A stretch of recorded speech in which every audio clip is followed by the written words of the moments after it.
Good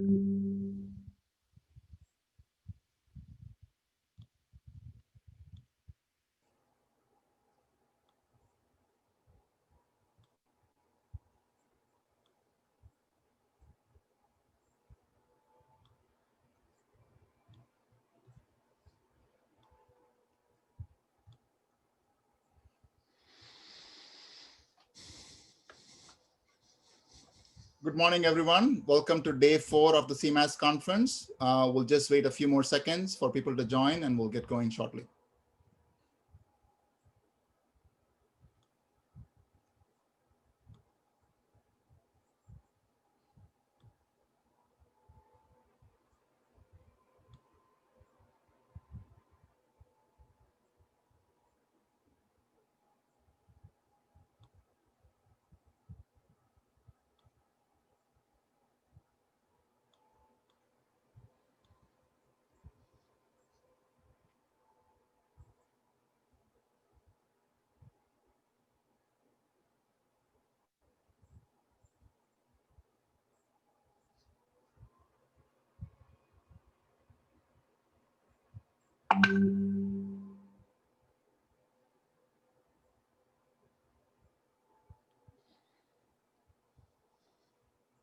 Okay, we'll go ahead and get started. Good morning, good afternoon, good evening to attendees from all over the world. Welcome to day 4 of the CMAS conference. This is the 7th technical session we have. It's called session 2 based upon the initial call for abstracts we had. Session 2, this is the COVID-19 and impacts on emissions and air quality. I am Sarav Arunachalam. I'm here with the UNC Chapel Hill's Institute for the Environment, and I'll be co-chairing this with my colleague and friend, Dr. Christian Hogrefe at the US EPA's Atmospheric and Environmental Systems Modeling Division. As most of you know, we had Hurricane Zeta hit New Orleans yesterday evening and is rapidly moving through the inland. I hope everybody's doing well and staying safe. I did hear from one of the session co-chairs for later today that he lost power, but looks like he's back, and I hope we have no power issues and everybody stays safe for the rest of the day to attend and benefit from this conference. Back to the session. So as the COVID-19 pandemic hit the world and we started to hit traffic activities and emissions activities and human activities, a lot of information started to emerge about potential cleaning of the air due to reduction in emissions. And we saw initial images from all over the world when people started to see clean air in areas that they probably hadn't seen before. Then I started to think maybe given the CMAS conference, a good venue to bring people together to see what they have seen based upon reductions in human activity and how that translated to changes in emissions and possible improvements in air quality. So we put out this call for abstracts and we got a great response from scientists all over the world, and we'll hope to hear from them what they found in the next hour or so. With that, I'll turn it over to Chris to introduce himself and introduce the panelists. Chris? Thank you, Sarav, for this introduction. Yes, I work with the US EPA, and I'm really excited to be co-chairing this session with Sarav. First, I'd like to thank you. I'd like to thank all our presenters in this session. You're presenting really interesting work. So we have Sarav leading us off, Shannon Capps, Daniel Goldberg, Mark Guevara Vildel, Sunny Ivy, Dewan Kang, Hossein Khachipur, Felu, Sujit Maji, Rabab Mashayeki, Zach Revolinsky, Nicolas Von Haasen, and Johnny Young. I hope that actually everybody has been able to join us now. We still were waiting for a few just before the session started, but we'd certainly like to thank all our presenters for making this possible.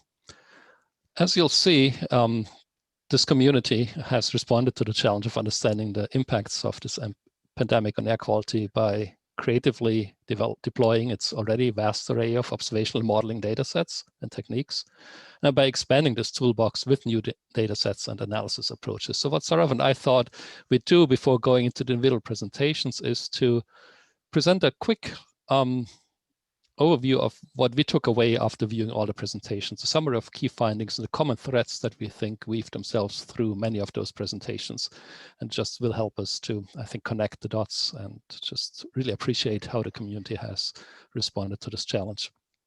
So almost all studies find that traffic-related emission reductions likely are the major driver of COVID-19 related air quality impacts. It's also a fairly common theme that the impacts appear to be larger for NO2, CO, and primary PM than ozone, just due to the timing of the most stringent emission reductions occurring outside the most photochemically active season. And as you'll see, what we're doing here, as to pique your interest, if you haven't really had a chance to look at all the presenters yet. So for all of those bullets, we try to list which presenters touch upon those topics. Now, we may very well have overlooked one or two, so please accept our apologies if you think your presentation also touches on topic and we don't list your name here, but we certainly listed each presentation at least once. We also tried to give you an idea of which geographic area you're looking at, just to pique everybody's interest in the audience and having a closer look at the presentations if you haven't already done so. And we're seeing in Hosein's presentation that there's an evidence for association between exposure to higher levels of anthropogenic PM and COVID-related mortality. We do see, if we're spending, kind of building our way up from the emissions to the air quality, that building such bottom-up emission inventories reflecting the effects of COVID-19 restrictions will require utilizing a range of diverse data sets and data mining approaches. We do see through other presentations that this process can be informed by constraints that are provided by remote sensing data, though the spatially varying effects of seasonal incident variability, both in meteorology and photochemistry and emission trends affecting ambient air quality, need to be accounted for. So that's a topic several presentations are hitting upon. Next, when we go to the actual air quality modeling studies, what struck us that modeling studies can be really useful to separate the COVID-related emission effects from meteorological influences and then also estimate health impacts of changes in air quality.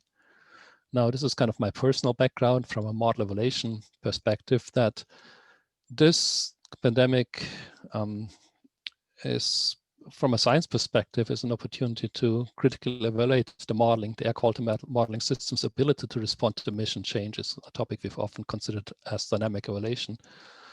But that also requires developing robust analysis approaches for estimating these effects from surface observations, remote sensing, to filter out effects of meteorology to build then confidence in those model-based estimates of COVID impacts. Furthermore, it's clear from a number of studies, you'll hear that modeling studies need to account for changes and forcings occurring over a range of spatial scales, and that things we have in our toolbox, modeling tools like DDM and such, can help in the estimation and interpretation of modeled COVID-19 effects on air quality and health.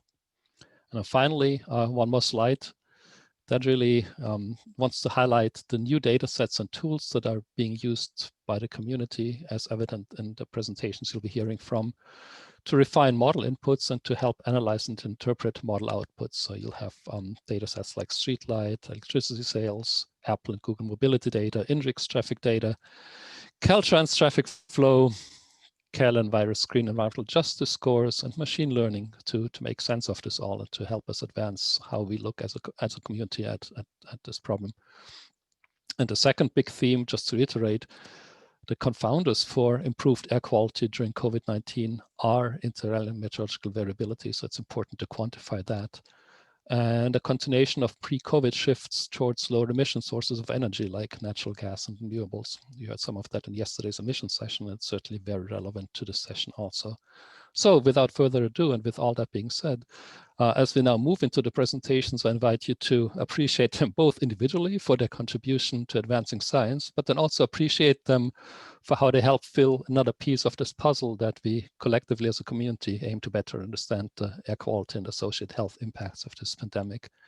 With that said, let's move to our first presentation, which is given by my co-chair, Sarav Arunachalam. Sarav, the floor is yours. Thank you, Chris, for the summary. So the title of my presentation is Impacts of COVID-19 related shutdown on the on-road and aircraft transportation emissions and their impacts on ozone and PM in the US using sensitivity modeling techniques. So what we did in this study was use the CMAS Ddm framework along with detailed traffic activity data during the pandemic related shutdown for the past few months this year. One from INRIX for the on-road transportation sector, and two from FAA's terminal activity, looking at aircraft operations, to use the information from these two sources to quantify the reductions in activity by month, and then use the CMAS Ddm framework to translate these reductions in activity from each of the on-road transportation and the aircraft operations through sensitivities and quantify the potential changes in air quality, and then translate to health risk and monetize the health risk. So based upon this, what we saw was nationally, the changes in on-road transportation was more for passenger cars than for trucks. That's simply based upon, humans went into hiding during the pandemic, but the demand for goods stayed. So freight and truck activity remained somewhat high throughout the country, and it varied quite a bit, but the reductions in freight activity was modest compared to passenger cars. The overall reduction nationwide was 46% for passenger cars, the peak during the month of April, and for freight is only about 10% again in the month of April. But for aircraft activity, the reduction was over 60% nationwide. But looking at specific states, you'll see the numbers ranging from 50 to 60% for on roads, and then by over 80% for some of the largest airports in the nation.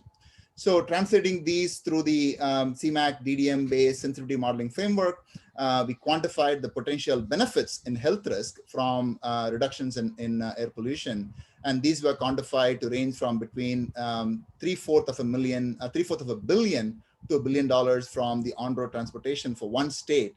We're doing this state by state to quantify this for the entire nation. And then for the aircraft aviation sector, the benefits were up to $6 billion for 1 month from the nationwide assessment. The details are in my presentation, but of course we are continuing the work to finish this for doing the same assessment for each state in the US and for each of the major airports, and then pull this all together by looking at some national numbers, and hope to finish the analysis in the next few weeks. Then the question, why did I choose DDM over ISAM? So at the time of this project, we want to really use the power of the DDM to take the sensitivity-based approach and then scale the sensitivities as a function of the changes in inputs. So DDM was very well suited to do that kind of an assessment versus ISAM. And of course, the other reason we did not use ISAM was not quite ready. And you just heard the very detailed presentation given by Sergey earlier this week on the developments in ISAM and the most recent update that was just released. So at the time of this project, we didn't have ISAM ready, but more importantly, DDM gave the ability to do what we wanted to do using the sensitivity approach. Thank you, Sarav. I can't quite mount a Q&A box right now in slideshow mode. Are there any additional questions for Sarav in the Q&A box? If so. Yeah, I see 2 questions in the Q&A box. I don't know if I should read them out loud. Yeah, I can see that. The question is, what were the ranges of impacts of ozone in ppb and PM in April?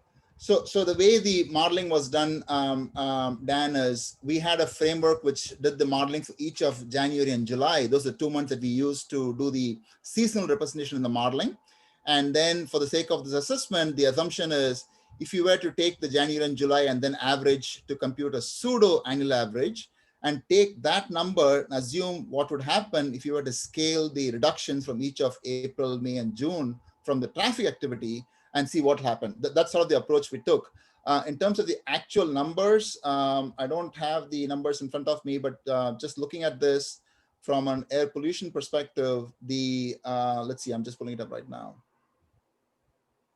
Yeah, so for PM, the concentrations ranges were about 0.05 micrograms in the case of on-road passenger activity in Arkansas. And then for aircraft PM, the concentrations ranges were in the range of about 0.02 micrograms per cubic meter. for aircraft.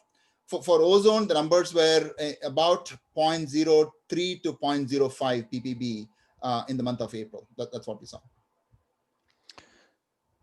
Thanks, Sarav. So we should probably move to the next presentation. And then if there's additional questions, so let's try to keep it to 1 to 2 questions for each presentation in this initial go around. So make sure we get through everybody's presentation and Q&A. And then if there's additional question in the chat box, the Q&A box, we'll circle back towards the end. Also, presenters, if you do see if you see questions come up in the Q&A box and you feel like answering them, typing in answers, I think that's useful too. So that's not avenue, and we'll then discuss them later in the presentation. Sarav, do you want to go ahead and introduce the next 6 speakers? Sure. Yeah. Sorry to interrupt, but there's one more question in the Q&A box for this presentation. Yeah, we'll probably want to cycle back to that towards the end of the talk if there's enough time to make sure we get through all of them. Thank you. Okay, so the next speaker in this session is, Chris, would you go to the next slide, please? Yes. Okay, the next speaker is Shannon Capps from Drexel. Her presentation is evaluating correspondence of changes in indicators of driving behavior and troponomy-based tropospheric nitrogen dioxide column density during COVID-19 in US cities. Shannon, please take away. Thank you, Sarav and Christian. So we saw the changes in troponomy NO2 data that were evident in other parts of the world, and wanted to evaluate whether we would be able to see those in US cities where dense traffic would be reflective of changes because of stay-at-home orders. And so we began with troponomy, but comparing to 2019 changes, noticed that the standard deviations were rarely not overlapping with the standard deviations of combined statistical areas of 10 of the top 15 most populous American cities. So we added to that atmospheric metric ground-based observations of NO2 across these combined statistical areas, which are reflective of where people are commuting into urban regions in the US. And then evaluated correspondence of those changes with stay-at-home data from a mobile platform and driving requests from Apple Maps. We see greater correspondence of those changes in areas with more NO2 emissions per capita than correspondence when there are fewer NO2 emissions per capita from the mobile sector. So we thought that this was a nice check on how the mobile emissions are reflective of the activity of individuals in these areas. Some of the questions were around the NEI emissions. So we used 2017 NEI mobile data for the counties. And the other set of questions is about the Phoenix CSA. And so I think one of the people who works in Phoenix was able to help us identify an issue here with a county being used, Yavapai, instead of the counties that correspond to the Phoenix CSA. And so we'll get that corrected when we go into the manuscript. But because they have a smaller population and smaller, greater per capita NOx emissions in this county, it further reinforces the point that we are able to capture with the emissions inventory what we would expect with behavioral changes. Thank you. Thank you, Shannon.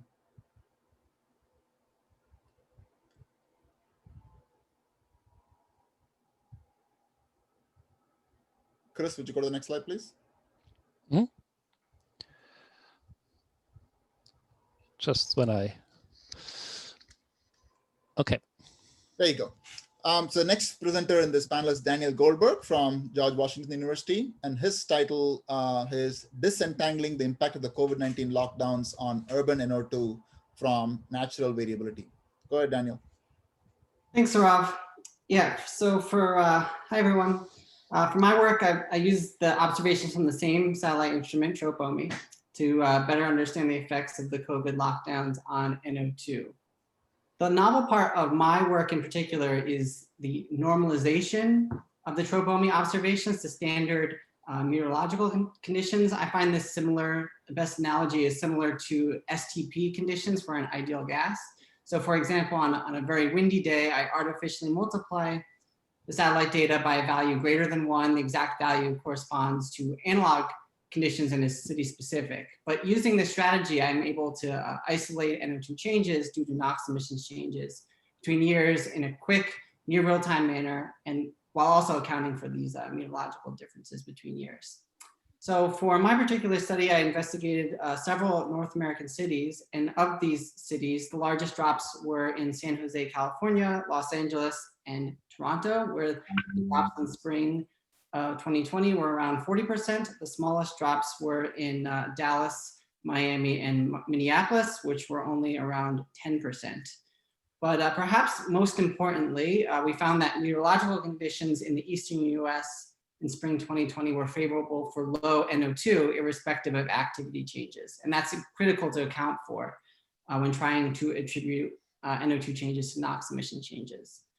So I just want to give a quick plug that my work is published in GRL, and there's also a preprint on tropomi observations pre-pandemic, and that's both of those links are in my presentation on slide 2. I encourage you to check those out. And I guess now I can answer the questions. So these are good questions. Thank you to whoever posed them. But so yeah, I show 3 different methods in my presentation. One just does a year-to-year comparison. And so in that sense, the sun angle is accounted for, but say wind and temperature differences are not accounted for. Then I show 2 other methods, one using a model and one just using this technique I just described, where I quote unquote normalize tropomi observations. And really, the reason I use 3 different approaches is really similar to ensemble forecasting, where in one area, one technique might be best, and another area, another technique might be best. For example, the Toronto area, I would suggest maybe a model might work better there because there's lots of snow even in mid-spring in southern Canada, and so you're going to get some artifacts in the satellite data. So really relying on the model in areas where the satellite data might not be quite as robust would be helpful. Contrast to a place perhaps like Phoenix, in the previous presentation, tropomi might do just much better there, fewer clouds. So perhaps a different method. You don't need to rely as much on the model in the location like that. So that's just kind of an example. And it sort of answers the following question as well, where again, you'd want to use an ensemble approach. I think each method kind of shines in different areas, different time frames. So yeah, I encourage you to check out the paper if you have any further questions, or send me an email. I'm sure it's dgoldberg@gw.edu. Thanks. Thank you, Daniel. That was great. Chris, next slide, please. The next presenter, Marc Guerra Villadel from the Barcelona Supercomputing Center. I don't think he's been able to join us. Chris, do you see him? I don't see him, no. No. Okay. So there's another interesting paper from Marc in Europe. So this was looking at somewhat very similar issue in Europe. And the title of his talk is Time-Resolved Emission Reductions for Atmospheric Chemistry Modeling in Europe during the COVID-19 lockdowns. I encourage everyone to see his paper. Unfortunately, he's not been able to join us at this hour. So we'll move past Europe for now and come back to US now. Yeah, so what I really found really interesting about that presentation, if I just may weigh in, that he went into great detail how you would constrain building a bottom-up emission inventory with a number of different data sources, traffic data, the neural networks to construct the business as usual scenario and contrast that to the actual reduction. So yeah, I'd really encourage everybody, but especially people interested in emission inventory development to have a look at that and see what's being done in Europe on this front. Sounds good. Thanks, Chris. The next presenter is coming back to the US, Sunny Ivy from UC Riverside. And her title is Traffic, Precursor Emissions, and Ozone in the South Coast Air Basin during California's COVID-19 shutdown. Sunny? Good morning, everyone, and thank you, Sarav. So my talk was largely about trying to disentangle traffic changes, air quality, and how that may have affected how various different socioeconomic groups are experiencing the COVID-19 shutdown in the South Coast Air Basin. I live in a particularly interesting air basin due to unique meteorology, photochemistry, the spatial temporal distribution of emissions. And what we found overall is we actually use 3 indicators. We used traffic flow, we used ambient air quality monitoring, and the Cal EnviroScreen environmental justice score. And from the analysis that we did, the traffic shifts were pretty heterogeneous. And that gradient was most significant from the coastal areas to the inland areas. And that went from a greater traffic reduction to a lower traffic reduction. We saw that we could see up to 50% reductions in CO, 40% reductions in NOx. However, the environmental justice score was less conclusive when it came to air pollution. However, we saw more substantial decreases in traffic flow for places with low CES score, which indicated more affluent or less vulnerable communities. And so to get into the questions for the telecommuting and e-commerce work, so this is fairly straightforward. When it comes to telecommuting and e-commerce, you just want to look at the differences between passenger vehicles and freight. And so when it comes to these other indicators, that's more an indicator of demand. And we're not really looking at demand when it comes to changes in air quality. We just want to look at the differences in fleet composition. And for the GAM, how we compared this to other approaches and has this methodology been previously used? Yeah, GAM is coming up on 15 years old. And we're actually comparing the GAM to CMAC for a 2017 case study to support SIP modeling in the basin. Thank you. Thank you, Sunny. That was great. Let's moving on to the next speaker. It's Daewon Kang from the US EPA, and his title is Air Quality Changes Under COVID-19 Social Distancing in the United States. It's an observation analysis and modeling sensitivity study. Daewon? Yes, thank you, Sarav. Actually, this research project is originated from the time we saw the CMAS announcement. It's initiated from the beginning of August, and actually in the short time, it is really a demonstration of the real teamwork. So in this study, we take advantage of our routine near real-time WRF CMAC simulations. Routinely, because we want to test our CMAC development, we usually run the WRF CMAC near real-time simulation. In this study, we also used the 2016 emissions platform version 1, incorporating the INRIX VMT data through CMAC's detailed emission isolation, scaling, and diagnostic descent module to dynamically perturb the related emissions sector by state. The VMT data includes 2 big categories, light-duty vehicles and heavy-duty vehicles. And as Sarav alluded, the light-duty vehicles dominate the changes of perturbed emissions for the on-road sectors.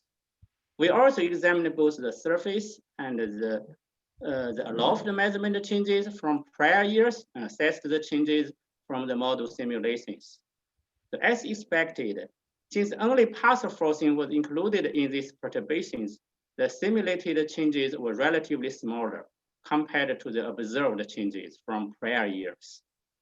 More extensive modeling studies are needed to include additional activity data when they are available, and also the impact from global emission changes due to the pandemic should be included in future studies.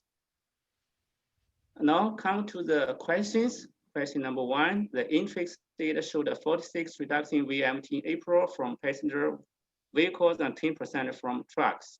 How do you reconcile that with only a 7% reduction in NOx emissions?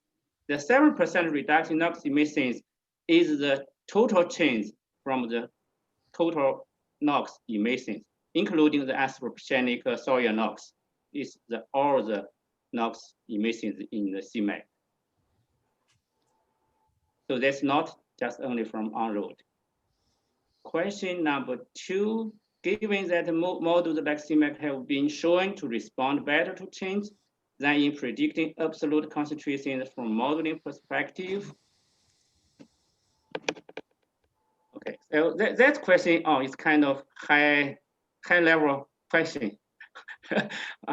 Yeah, what lesson we learned? I try to maybe, answer that. So since the activity data are usually presented by sector and by region with daily variations, such as the VMT data and the aviation emissions at a particular location and area.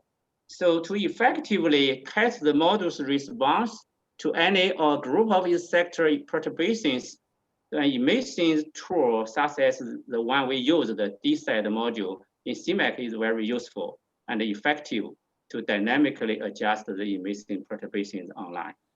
That's very handy for us to do the studies effectively. There are also other high-level lessons we will continue to learn through this process of research. Thank you. That's what I can answer. Thank you, David. That was great. Thank you. You're welcome. Moving on to a different part of the world. Next speaker is Chris. Can you? Sorry. Yeah, I'm trying. Okay, here we go. Yeah, that's fine. So the next speaker is Hussein Khajepour from Sharif University of Technology. Sharif, Hussein? Yes, thank you. First of all, I would like to thank you for giving us this opportunity to present the results of our research work. I'm Hussein Khajepour from Sharif University in Tehran, and we did this research work with other colleagues from Sharif University and Tehran University for Medical Sciences. We actually, similar to other studies in other countries, we intended to identify if there are a significant correlation among the COVID-19 mortality rate with the long-term exposure to PM2.5 pollution. We gathered the data for 3-year average annual PM2.5 concentrations in 31 provinces of Iran. And we have also checked that with the numbers, the rates of the hospitalized persons and the number of the death cases due to COVID in different provinces. Somehow interesting was that we could not find any significant correlation when the whole provinces were taken into account. But when omitting the provinces with very high concentrations, we identified positive, moderate, and significant correlations. Our understanding was that omitting those provinces can give us, let's say, significant results, and this might be because of the fact in those provinces in west of Iran, there are very frequent dust storms, and high concentrations of PM2.5 in those provinces is mostly because of natural dust storms, and they are not from anthropogenic emissions. While in other provinces, which we could see significant correlations, the main source of the PM2.5 concentrations have been the anthropogenic emissions, mainly from the mobile sources. Actually, we didn't have access to more detailed data for cities or available data were for provinces, so that we could, the size of our sample was not enough big to study the effect of other confounding factors and also to identify the association, I mean the amount, the quality of the effectiveness of the concentrations on the COVID-19 death rate. Therefore, we intend to get more detailed air quality reports on also COVID-19 statistics and also to check these such correlation or even association for other sorts of pollutants, and also the effect of short-term exposure to SO2 and PM2.5 on the COVID-19 mortalities in Iran. That was a brief summary of our work. And I go through the question. Actually, the clear answer is no, because we didn't have enough, let's say, the size of our sample was quite small. Therefore, such other confounding factors such as socioeconomic, age, sex, also access to healthcare systems and others are important when you want to identify the association between that. But the correlation was clear for us. And actually, because of the lack of data availability, we didn't do the association test. We did only the Kendall and Pearson correlation test, and the results was, as I said, the significant positive and moderate correlation is in place only when we check that for the provinces with high concentrations because of the anthropogenic PM2.5 concentrations. I see also one question in the chat box. Do I have time to read that? Yes. Hussein, why don't we hold off on this? We can come back to this after we go through the talks. Yeah, thank you. That was very interesting. Sure. Yeah. Over to you. Thank you. Chris, can we go back 3 slides? Mark just joined. He's ready to present his work. Oh, okay. That's great. Yes, of course. Okay, Mark just joined. So Mark Guevara from the Barcelona Supercomputing Center. And this is a talk that we briefly summarized earlier. Mark, go ahead.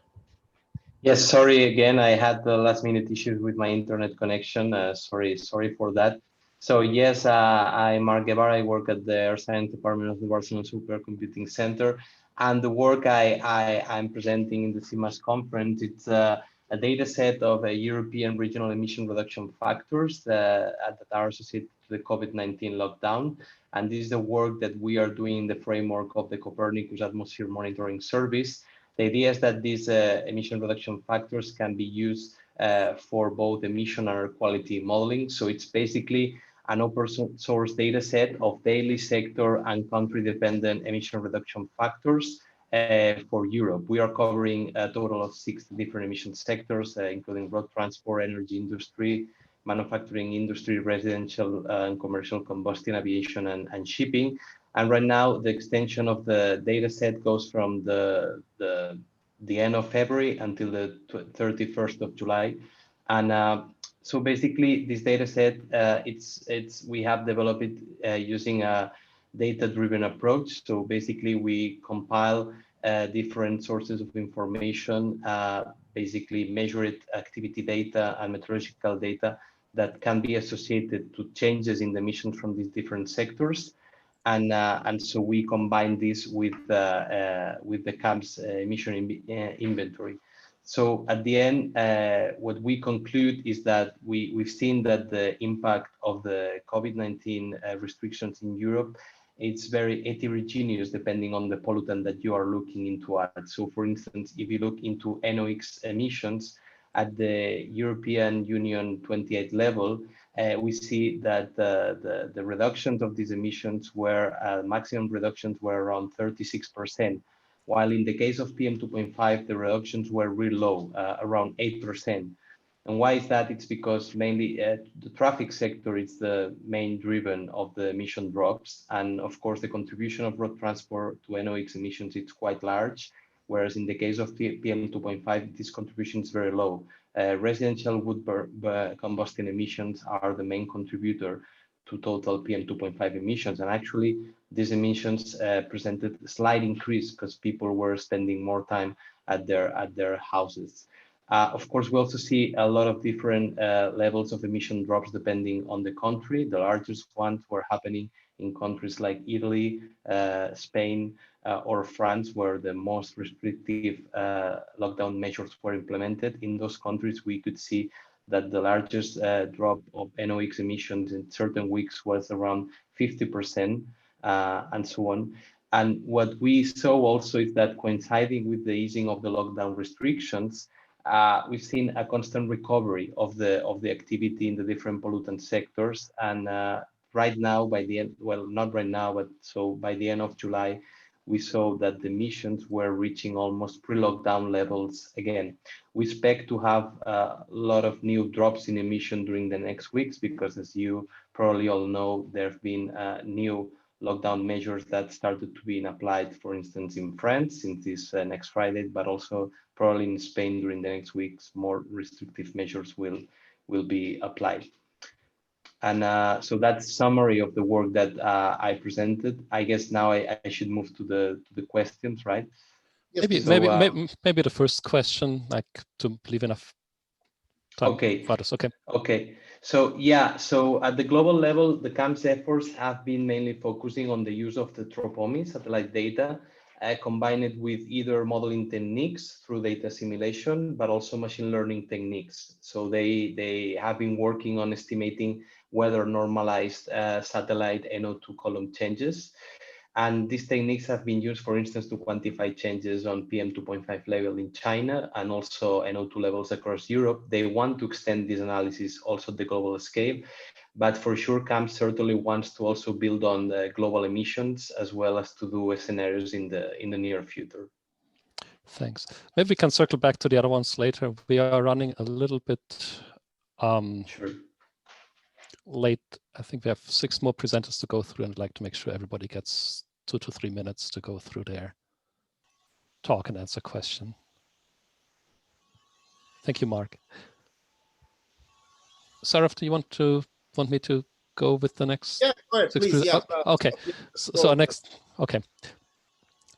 our next presenter is Fei Lu, and she's going to present to us on the abrupt decline in tropospheric nitrogen dioxide after the outbreak of COVID-19. Thank you, Christian. Hello, everybody. I'm Fei, and I'm from NASA Goddard. Today, I'd like to present our study about how to using satellite data to detect the NO2 changes over China after the outbreak of COVID. So due to the time limit, I want to point out 2 points. First is we did observe significant decline over China. This is historically significant, which reached almost 50%, and that is 20% larger than all the previous years. And the second is we try to relate this reduction with the government's actions. One is when the government announced the first report of COVID patients, and the other is when the government implemented the lockdown. And the interesting finding is actually both policies are associated with nearly the same magnitude of reduction. So actually, I also see the question about it here. So what does it mean? In our opinions, it means people did take action even before the government told them to do so. So they are very afraid when they heard someone maybe get sick around them, and they start to reduce their mobility. And we do find some evidence like from the news and such. So and the question asked me like, does this imply that the lockdown with mobility reduction did not have a critical impact on further reducing air pollution? So I would say our answer is actually on the contrary. So the reason why we get such kind of large reduced NO2 columns is primarily driven by the mobility reduced, particularly over the urban areas. And I see another question is your team looking at changes in ozone? We haven't done that, but actually there are already several papers discussing about that, and I noticed a few of them are already published in the high profile like the Science. So during this period, even NO2 reduced a lot, but actually in some areas, the ozone increased. So due to the change of chemical regime and all the other things. Yeah, I hope I answered the question here. Thank you. Thank you, Fei, for a very interesting presentation. And yes, please, again, look at the full presentation it's interesting to watch. Moving on to our next presenter, we have Sujit Maji presenting results from a simulation of PM over megacities in India during COVID-19. Hi, hi all. Thank you for giving me the opportunity to present my results here. So Yes. my work concerns about the effect of COVID-19 reduction over Indian cities. So this is a very preliminary study because during the simulation we only had prepared this total reduction in emission from taking reduction in emission from different sectors. So this was a very preliminary study to account for only by reducing the primary emission, how much reduction in particulate matters come and how much close is to the observation. We had observation for these cities from our suffer. We had a much more confidence in this data. So that's why we have compared with this, and we have seen very close results for the to the observation. The model we consider dust and all these dust and fire and all these things. So for different areas of India and different cities, we find different contribution from different sectors. But overall, it is very close to this, and this will guide us to the further sensitivity studies using reductions in sector wise to our primary emissions. So this is it from me. And to the questions, we had used 58% reduction to the input model input, and basis of it is we have already taken account for the reduction from different sectors, like for transport sector we reduced by 90%. For power sector we reduced by 25% only. But for residential sector we have not reduced, and that may be a reason for this 58%. Otherwise this would have been much higher level of reduction. And we reduced all the species. For NOx we reduced by 77%. OCVC these around 40 to 50%, and PM10 also we reduced by 60%, like that. And to the second question, ozone has responded to it. We have not done the detailed analysis on this, but from our primary study we see there was a decrease in model simulation, but in observation we see a decrease in for the first few days, but later phase, like when the lockdown was in the second phase, the ozone started to increase or come to the normal level that was before the lockdown. Okay, thank you. Thanks for an interesting study. Moving on to our next presenter, we have Rabab Mashayeki presenting from Environment Canada, presenting on quantifying the impact of COVID-19 on air quality in major Canadian cities. Hello, everyone. Thank you. And so in my presentation, we looked at the impact of COVID-19 on springtime air quality in 2020 in Canada, and we focused on urban area. So we basically did two set of analysis. We first started by looking at the observed change in ground level measurements during the lockdown period and pre-lockdown period in 2020. And we compared the measurements, like near real-time measurements during the same period in historical 10-year average. So one of the key findings based on this observation analysis was like we observed a higher than usual seasonal decrease especially for NO2 in 2020 from pre-lockdown to lockdown period. But like at the same time, the early 2020 was characterized, like without any lockdown measures, was characterized by low emissions for NO2 and other pollutants compared to the average 10-year data. So this could tell us an unusual kind of meteorological condition for early 2020 that makes it complicated to come up with the quantified impact of the COVID, only because it is not easy to filter out the seasonal and interannual changes in the meteorology. So in the second part of our analysis, we performed two set of scenario emission scenario modeling. So we use air quality, like GEMAC air quality model, and using the same methodology for spring 2020, we performed a business as usual as a baseline, and also a COVID lockdown emission scenario. So to construct the emission scenario, we try to use the estimated observed or reported change in activities for different sectors, such as road transportation, aviation, industry, and also residential activities.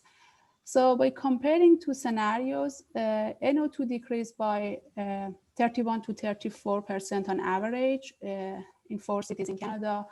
And for PM2.5, it also decreased, but less than NO2. So we came up with 6 to 17% average like decrease in PM2.5.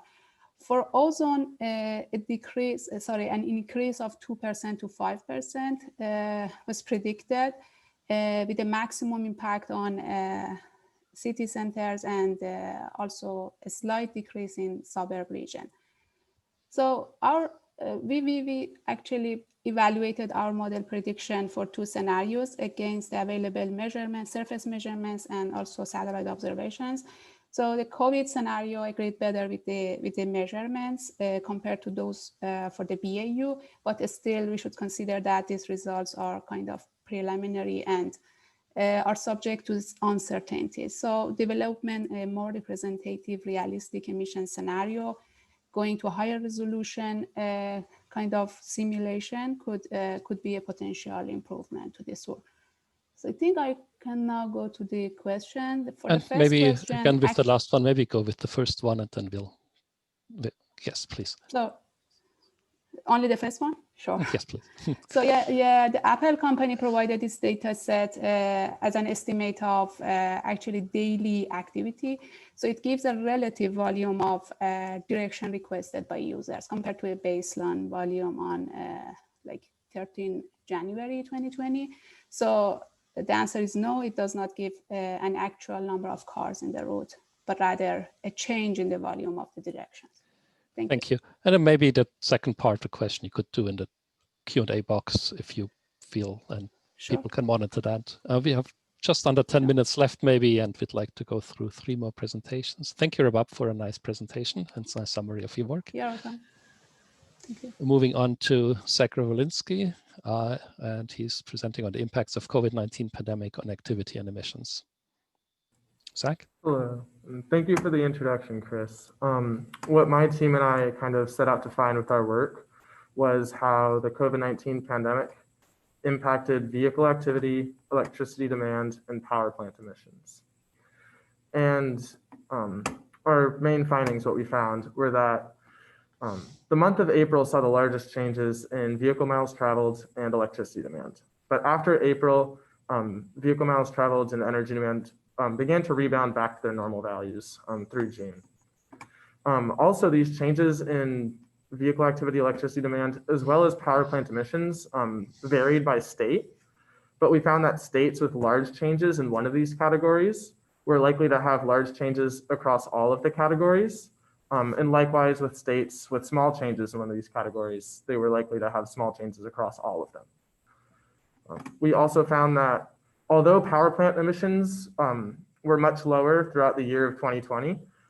They were consistently lower, including before the pandemic really onset, mainly due to a shift away from coal and due to the low natural gas prices, which we saw this year. Furthermore, we saw that the strictness of state-level lockdown policies was not clearly correlated with changes in electricity demand, which we witnessed after the pandemic. Moving on to the questions, and I'm sorry if my mask is muffling my voice. I'm trying to speak as clearly as I can, but it's required that I wear a mask where I am. That's cool, and thanks. And maybe looking at that, the second one is the actual question. The first one was a compliment and comment on your work, so maybe take the second one. I appreciate the compliment and comment, but I'll answer the question.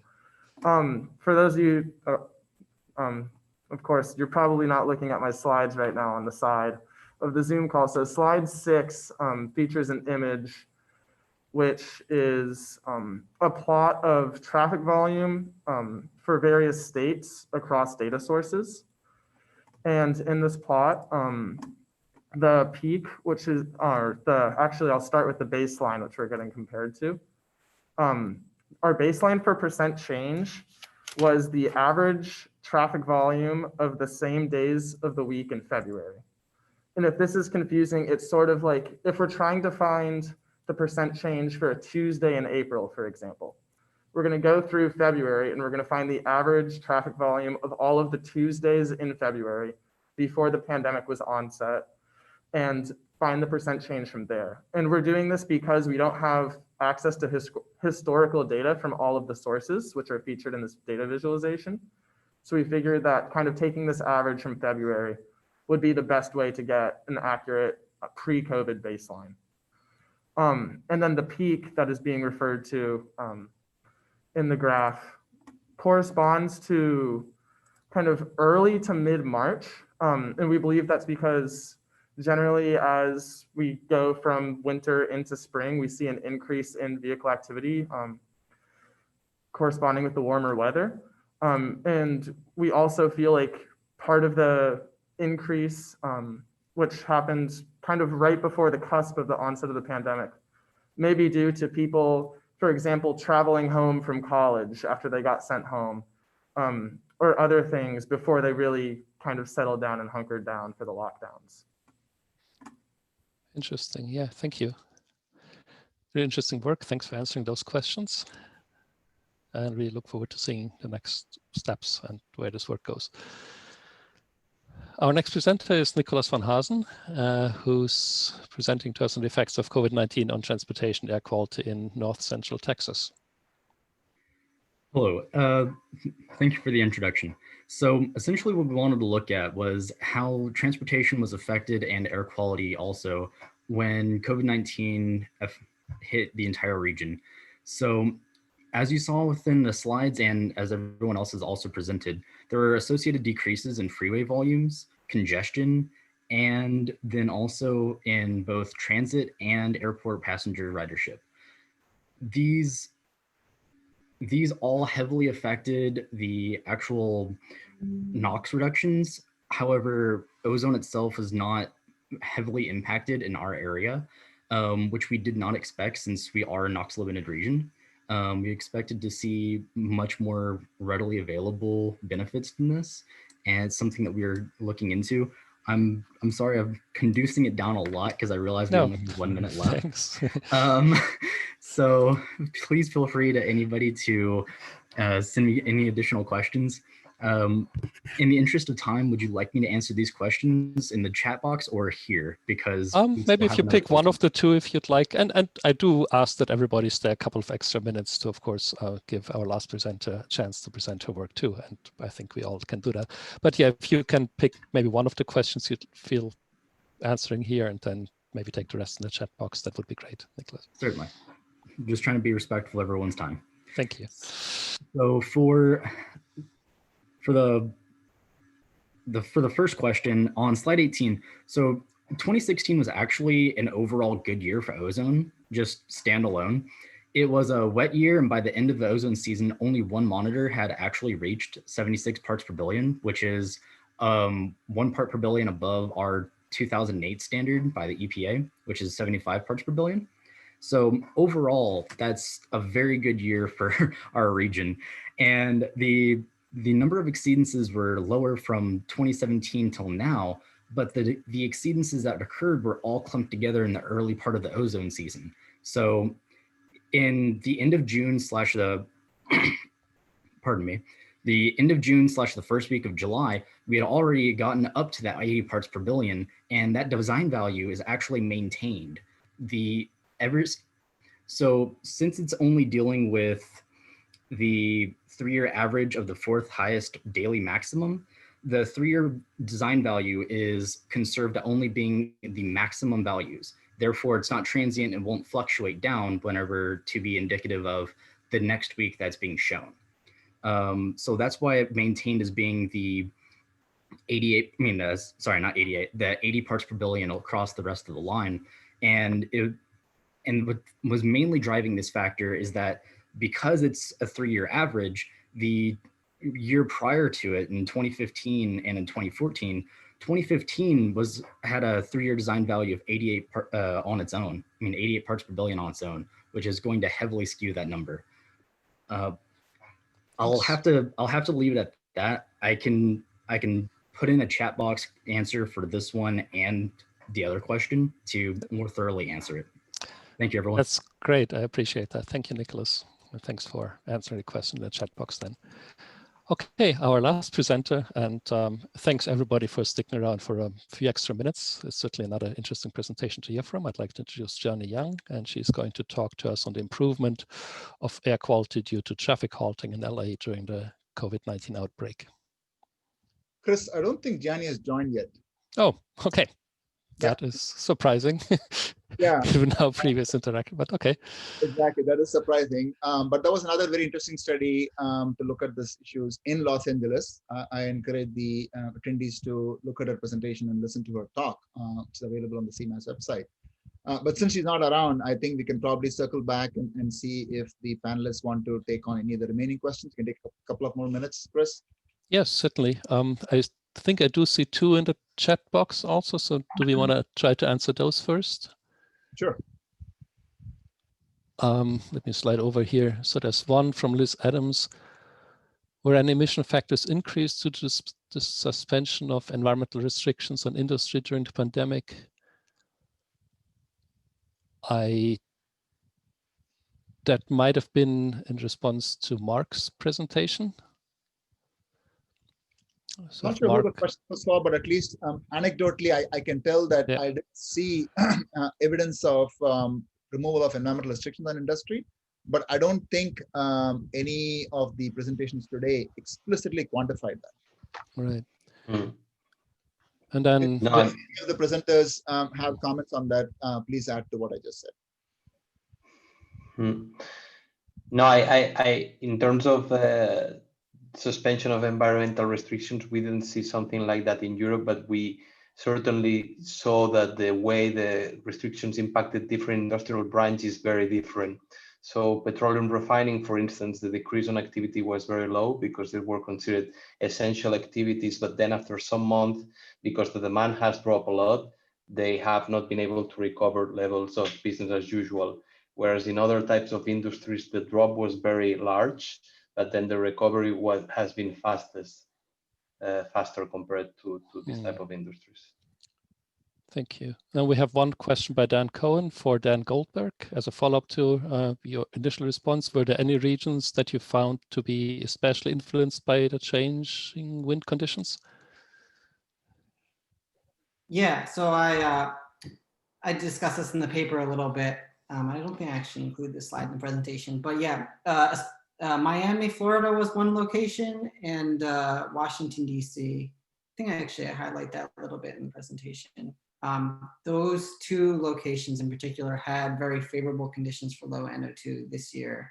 And that's because of the wind direction. So in Washington, D.C., we had more of a northerly and northeasterly actually component, which is during March of 2020 and in April of 2020 compared to the previous years. And so that's more of a clean air mass.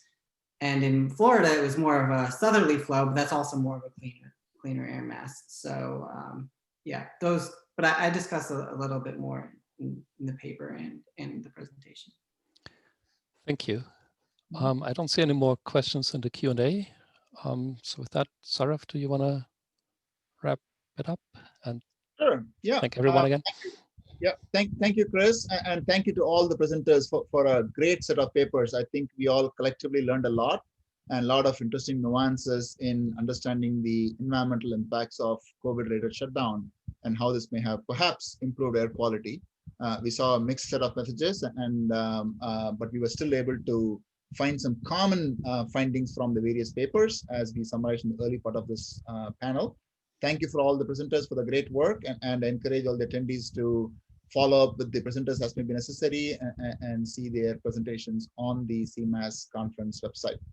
With that, thank you all, and we should be lining up for the next session in less than half an hour for the wildfire session, chaired by Tesh and Talat. Thank you all and have a great rest of the day.